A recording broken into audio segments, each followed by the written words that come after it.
Welcome back. સમાચારો તરફ આગળ વાત કરીએ. બાબા કેદારના ભક્તો માટે આજનો દિવસ અત્યંત મંગલમય છે. આજે સવારે 8 વાગે કેદારનાથ ધામના કપાટ સંપૂર્ણ વિધિ વિધાન અને પૂજા અર્ચના સાથે ખોલવામાં આવ્યા છે. આ ખાસ અવસર માટે મંદિરને 10 ક્વિન્ટલ ફૂલોથી ભવ્ય રીતે સજાવવામાં આવ્યું છે અને ઉત્તરાખંડના મુખ્યમંત્રી પુષ્કરસિંહ ધામી પણ આ પાવન ક્ષણના સાક્ષી બનવા ઉપસ્થિત રહ્યા હતા. 12 જ્યોતિર્લિંગોમાંના એક એવા કેદારનાથ ધામની સાથે આજે તુંગનાથ ધામના કપાટ પણ ખુલવાના છે. જ્યારે આવતીકાલે બદ્રીનાથ ધામના કપાટ ખોલવાની તૈયારીઓ પૂર્ણ કરી લેવાઈ છે. વહીવટી તંત્ર દ્વારા શ્રદ્ધાળુઓની સુરક્ષા અને સુવિધા માટે પૂરતી વ્યવસ્થા કરાઈ છે, જેથી દેશ વિદેશથી આવતા ભક્તો બાબા કેદારના દર્શન સુગમતાથી કરી શકે. આજથી ભક્તો માટે કેદારનાથ યાત્રાનો વિધિવત પ્રારંભ થઈ ગયો છે, જેનાથી સમગ્ર વાતાવરણ બમ બમ ભોલેના નાદથી ગુંજી ઉઠ્યું છે.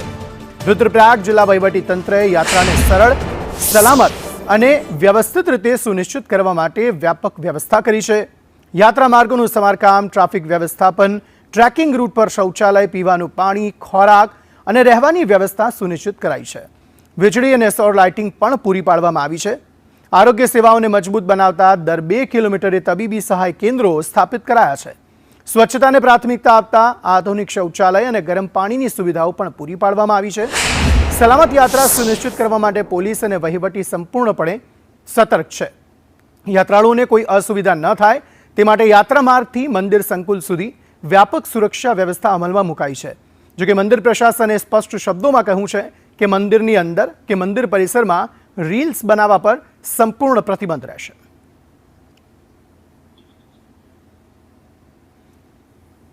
તો 10 થી વધુ ક્વિન્ટલ ફૂલોથી આ મંદિરને સજાવવામાં આવ્યું છે. 4 ધામની યાત્રાનો વિધિવત પ્રારંભ થઈ ગયો છે અને બાબા કેદારનાથના કપાટ જે છે તે આજે ખોલવામાં આવ્યા છે.